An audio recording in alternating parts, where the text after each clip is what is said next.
Hello friends, मैं हूं आपका दोस्त नरेंद्र माहेश्वरी।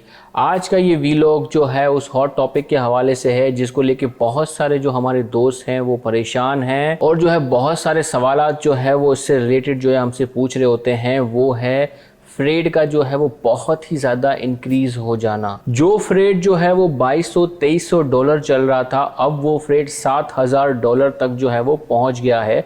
मैं हैम्बर्ग जर्मनी पोर्ट की बात कर रहा हूं। और इसी तरीके से जो चाइना के कुछ हमारे कॉमन पोर्ट्स थे जिनका फ्रेड जो है वो $240 या $280 होता था, अब जो है वो $4000 तक जो है वो पहुंच गए हैं। तो बहुत सारे लोग जो हैं परेशान हैं इस चीज़ को लेकर कि फ्रेड इतने ज़्यादा इंक्रीज क्यों हो गए हैं और आखिर ये कब तक ये इशू चलने वाला है, कब ये मसले का हल होगा। क्योंकि बहुत सारे लोग जो है वो बहुत ज़्यादा परेशान हैं। लोगों के जो बिजनेस हैं इस इशू की वजह से जो है बिल्कुल ख़त्म हो गए हैं।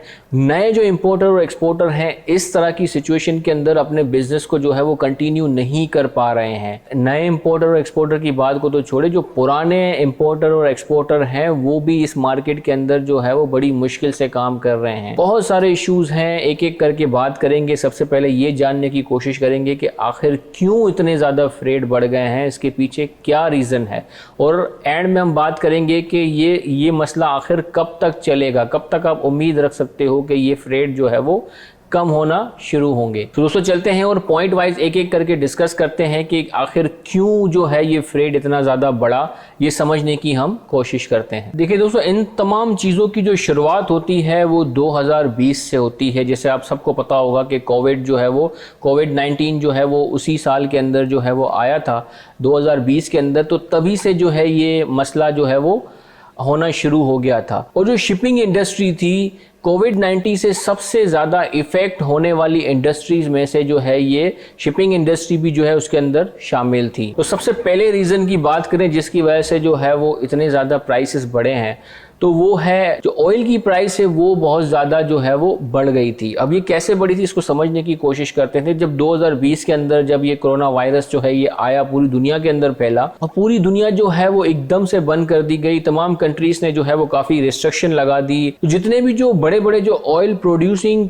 नेशंस हैं उन्होंने क्या किया कि अपनी प्रोडक्शन को रोक दिया, क्योंकि दुनिया जो है वो थम चुकी थी। आपने सुना होगा कि उस वक्त जो है जो ऑयल की प्राइस थी वो बहुत ही ज़्यादा नीचे आ गई थी, क्योंकि लोग तो घरों के अंदर बंद थे, उनके जो है गाड़ियां जो है वो यूज़ नहीं हो रही थी, पेट्रोल जो है वो ऑयल है वो यूज़ ही नहीं हो रहा था। तो उस वक्त जो पेट्रोल की प्राइस थी वो बहुत ही ज़्यादा कम हो गई थी।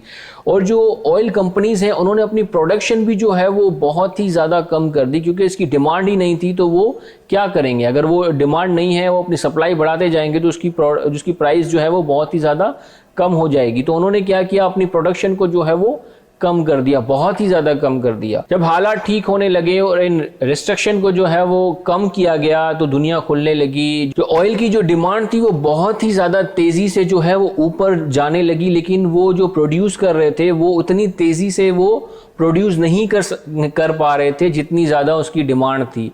तो वही जो ग्राफ डिमांड एंड सप्लाई का जो चीज़ें चल रही थी, डिमांड बहुत ही ज़्यादा हो गई, सप्लाई कम हो गई और ऑयल की प्राइस जो है वो बहुत ही ज़्यादा बढ़ गई। ऑयल की प्राइस बढ़ने से भी जो है काफ़ी इफेक्ट आया फ्रेड के ऊपर। ऑयल की प्राइस तो थी ही, लेकिन इसके अलावा भी और बहुत सारे फैक्टर्स हैं, एक एक करके मैं बताता हूँ, जो तमाम कंबाइन होके एक कंपाउंड इफेक्ट की शक्ल में हमारे सामने जो ये फ्रेड जो इंक्रीज होके आया है। अगर हम दूसरे पॉइंट्स की बात करें तो ऑर्डर्स का जो है वो बहुत ही ज़्यादा इंक्रीज हो जाना। जैसे आप सबको पता है कि कोविड-19 के अंदर पूरी दुनिया जो है वो बंद थी, जिसके पास जितनी अपनी सप्लाई मौजूद थी, जितना अपना स्टॉक मौजूद था, उन्होंने वो तमाम चीज़ें यूज़ कर ली। और जैसे ही रिस्ट्रिक्शन हटाई गई जो कंट्रीज़ की तरफ से, तो उन्होंने ऑर्डर्स देना, बहुत ही बड़ी तादाद में ऑर्डर्स देना शुरू कर दिए। इसी तरीके से पाकिस्तान में भी बहुत सारे ऑर्डर्स जो है लोगों को मिलना शुरू हो गए और पूरी दुनिया में यही जो है वो चीज़ें चल रही थी। अब जो फैक्ट्रियां कोविड-19 में बंद थी अब वो खुल चुकी थी और वो 24 घंटे जो है वो काम कर रहे थे ताकि वो उन ऑर्डर्स को कंप्लीट कर सकें। जब इतनी बड़ी तादाद में ऑर्डर्स दिए जाएंगे तो ऑर्डर्स जो है वो एक कंट्री से दूसरी कंट्री में पहुंचाने के लिए जो है कोई ना कोई तो जो है मीडियम चाहिए होगा। तो यहाँ पर जो है हमारे पास जो मोस्ट कॉमन है वो दो तरह की जो है है वह मीन है ट्रांसपोर्टेशन के, एक बाय सी है पानी के जहाज से जो कंटेनर के थ्रू जाता है, और दूसरा बाय एयर है एरोप्लेन के थ्रू जो सामान जाता है। अब यहाँ पे एक और इशू क्रिएट हो गया था, जो एविएशन इंडस्ट्री है उसके ऊपर बहुत ही ज्यादा रिस्ट्रिक्शन लगा दी गई थी। जैसे आप सबको पता था कि फ्लाइटें एक मुल्क से दूसरे मुल्क में फ्लाइटें नहीं जा रही, अगर जा भी रही थी तो बहुत ही ज्यादा लिमिटेड जो है वो जा रही थी, लोगों को इसके अंदर बुकिंग नहीं मिल रही थी बाय एयर, क्योंकि बाय एयर नहीं जा पा रहा था। तो जो सारा का सारा जो प्रेशर पड़ा वो ओशियन शिपिंग के ऊपर पड़ गया, और डिमांड जो है वो बहुत ही ज्यादा जो है वो कंटेनर की जो है वो हो गई, जिसकी वजह से जो है ये फ्रेट जो है वो काफी ज्यादा इंक्रीज हो गए। तीसरे पॉइंट की बात करते हैं, वो है शॉर्टेज ऑफ एम्प्टी कंटेनर। जैसे मैंने अभी आपको बताया है कि जो एविएशन इंडस्ट्री के ऊपर बहुत सारी रिस्ट्रिक्शन लगा दी गई थी, तो सारा के सारा जो प्रेशर बर्दाश्त करना पड़ा वो ओशियन शिपिंग को बर्दाश्त करना पड़ा, और इसकी वजह से जो है जो एम्प्टी कंटेनर थे उसकी डिमांड भी बढ़ गई। जाहिर सी बात है हर कोई जो है वो अपना सामान एक्सपोर्ट करना चाह रहा है, लेकिन एम्प्टी कंटेनर तो बहुत ही लिमिटेड यहाँ पर मौजूद थे, और जो थे वो लोगों ने यूज़ कर लिए। और ये एम्प्टी कंटेनर अभी भी बहुत ज़्यादा इशू है, एम्प्टी कंटेनर नहीं मिल पा रहा है। बहुत सारे जो है वो इशू जो है ट्रेडर हैं फेस कर रहे हैं। एक तो फ्रेट बहुत ज़्यादा हो गया है, फ्रेट चले फिर भी फ्रेट देने के लिए हम तैयार हैं कि चल भाई काम तो करना ही है, फ्रेट हम देने के लिए तैयार हैं। बड़ी मुश्किल से जो है वो बुकिंग दी जाती है। जब बुकिंग दी जाती है, जब एम्प्टी कंटेनर उठाने के लिए ट्रांसपोर्टर जाता है एम्प्टी यार्ड के अंदर, वहाँ पता चलता है कि कंटेनर ही अवेलेबल नहीं है। तो यार्ड वाले कहते हैं कि भाई जाएँ लाइन में लग जाएं, जो कोई इंपोर्ट के लिए कंटेनर वापस करने के लिए आएगा तो आपको मिल जाएगा। और वो लाइन ऑलरेडी देखते हैं कि वो 40-50 गाड़ियां ऑलरेडी खड़ी हुई हैं, और हमारा नंबर आता है वो 60-70वें पे। 5-5, 6-6 दिन तक गाड़ियां वहां पे एम्प्टी जो कंटेनर उठाने के लिए खड़ी रहती हैं, और एक दिन का जो है वो डिटेंशन और जो ट्रांसपोर्टेशन है वो ले रहे होते हैं, पर डे के हिसाब से वो लेते हैं। तो वो वहां पर भी मीटर वहां पर अलग से चल रहा होता है, और बातें तो ऐसी चलती रहेंगी। और आगे बढ़ते हैं और नेक्स्ट जो है वो उसके ऊपर बात करते हैं। तो नेक्स्ट पॉइंट था वो था रिस्ट्रिक्शन ऑन एविएशन इंडस्ट्रीज। ये मैं ऑलरेडी जो है वो डिस्कस कर चुका हूं कि एविएशन इंडस्ट्री के ऊपर रिस्ट्रिक्शन लगाने की वजह से जो है सारा के सारा प्रेशर जो है वो ओशियन शिपिंग के ऊपर आ गया था, जिसकी वजह से जो है वो और उन्होंने अपने फ्रेट्स जो है वो बढ़ा दिए। अब लोगों के पास और कोई ऑप्शन नहीं था, वो मजबूर थे कि वो बाय सी ही जो है अपना सामान भिजवाएं या मंगवाएं। तो इसकी वजह से जो है बहुत ज्यादा जो है फ्रेट जो है इंक्रीज हो गया। अब हम नेक्स्ट पॉइंट की बात करते हैं, वो है पोर्ट कंजेशन, बहुत ज्यादा रश कंटेनर का हो जाना। देखिए दोस्तों, जैसे हम सबको पता है कि एक जो है वो सीक्वेंस इन एंड आउट का सीक्वेंस चल रहा होता है। एक वेसल आता है, वो बहुत सारे कंटेनर लेके आता है, जो उतारने होते हैं वो उतारता होता है, और जो ले जाने होते हैं वो उस पोर्ट से उठाकर उस वेसल के ऊपर रख दिए जाते हैं। इसी तरीके से इन एंड आउट चलता रहता है।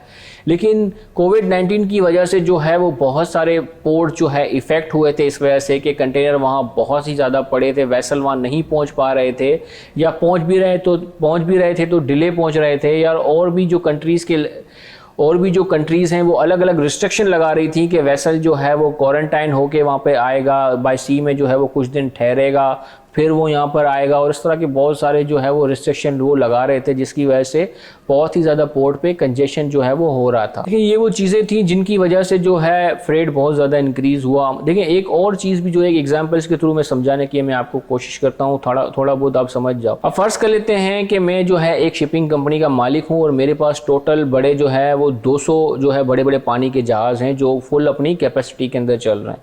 जब कोविड-19 आया तो मैंने देखा कि भाई अब डिमांड बहुत ज़्यादा जो है वो कम हो रही है, वेसल जो है वो जितने वहाँ जा रहे हैं वो खाली आ रहे हैं और खाली जा रहे हैं, तो इतनी ज़्यादा जो है वो इसके ऊपर जो है वो कंटेनर नहीं आ पा रहे हैं, तो मुझे नुकसान हो रहा है। तो मैंने क्या किया, मैंने जो है अपने 150 जो जहाज है वो खड़े कर दिए, तो 50 जहाज चल रहे हैं, इसी से ही सारा काम हो जाएगा। अब हुआ ये कि रिस्ट्रिक्शन जैसे ही हटी, अब डिमांड बहुत ही ज़्यादा बढ़ गई। अब मैंने देखा कि डिमांड बहुत ही ज़्यादा बढ़ गई, तो मैं धीरे धीरे करके जो है मैंने अपने तमाम के तमाम 200 जो जहाज थे उनको जो है वो अपने काम पे लगा लिया कि जाओ भाई जाके जो भी जो ट्रांसपोर्टेशन का काम है उठाओ, और वो वेसल तमाम के तमाम अपनी फुल कैपेसिटी के अंदर ऑलरेडी चल रहे हैं।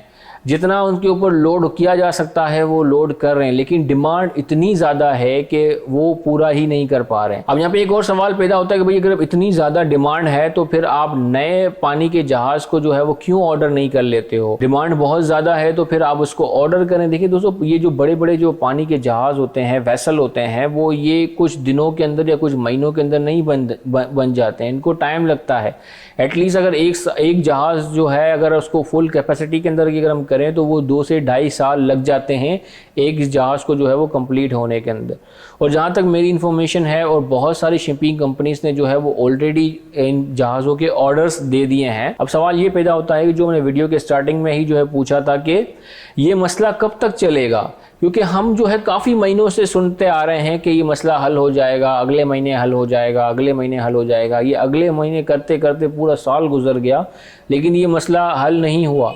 हर आने वाला फ्रेट जो है हमें ये तसल्ली देता है कि अब जो फ्रेट आएगा अगले महीने वो कुछ बेहतर आएगा, कुछ कम आएगा, लेकिन होता उससे बिल्कुल डिफरेंट है, बिल्कुल डबल उससे होकर फ्रेट हमारे सामने आ जाता है। तो जितना वेट करते जाते हैं फ्रेट उतना ज़्यादा बढ़ता जाता है। तो ये मसला कब तक हल होगा दोस्तों? अब ये जो मेरी इन्फॉर्मेशन है दोस्तों ये जो मसला है ये 2022 के अंदर भी कंटिन्यू रहेगा। वो जो आने वाला जो साल है वो भी जो है इसी के अंदर बर्दाश्त करना पड़ेगा। कुछ थोड़ा बहुत जो है वो नीचे ऊपर होता रहेगा, लेकिन ज़्यादा कुछ अच्छा होने की उम्मीद नहीं की जा सकती। जो 2023 आएगा उसके अंदर जो है ये फ्रेट बहुत ही ज़्यादा नीचे चला जाएगा। जहाँ जो अभी तक मेरी इन्फॉर्मेशन है, जो बहुत सारे लोगों के साथ मैंने बात की है, तो उसको लेकर यही चीज़ें मिली हैं। उम्मीद है दोस्तों अब आपको समझ में आ गया होगा कि ये जो चीज़ें थी, बहुत सारी चीज़ें थोड़ी थोड़ी चीज़ें ऐड होके जो उनका कंपाउंड इफ़ेक्ट जो हमारे सामने आया है वो ये बहुत ज़्यादा फ्रेट जो है इंक्रीज होके आया है। मुझे पता है कि बहुत सारे लोग बहुत परेशान हैं, वो कंपनीज अफोर्ड नहीं कर पा रही हैं, और हम भी इतना ज़्यादा अफोर्ड नहीं कर पा रहे। जितना नुकसान हम कर सकते थे हमने किया, क्योंकि हमारे कॉन्ट्रैक्ट्स जो है काफ़ी पुराने होते हैं और तब के कॉन्ट्रैक्ट्स चल रहे होते हैं। अब हमने भी अब जो है अपने हाथ रोक लिए हैं कि भाई हम मज़ीद नुकसान नहीं कर सकते हैं। तो बड़ा ही मुश्किल वक्त है, ये वक्त भी जो है वो गुजर जाएगा। ये बिज़नेस का हिस्सा, इस तरह की चीज़ें आती रहती हैं। इन सब चीज़ों से घबराना नहीं है, आपने काम करते रहना है, और यही तमाम चीज़ें जो है आपको आगे जाके और मज़ीद स्ट्रॉन्ग बनाएंगी। तो उम्मीद है दोस्तों ये वीडियो आपको अच्छी लगी होगी। अगर ये वीडियो आपको अच्छी लगे तो इसको लाइक करें, शेयर करें अपने दोस्तों के साथ, और अगर अभी तक आपने हमारे चैनल को सब्सक्राइब नहीं किया तो आप हमारे चैनल को सब्सक्राइब कर लें, ताकि मज़ीद इस तरह के इन्फॉर्मेटिव वीडियोज़ के नोटिफिकेशन आप तक पहुँचते रहे। अपना बहुत बहुत ख्याल रखिएगा। अल्लाह हाफ़िज़।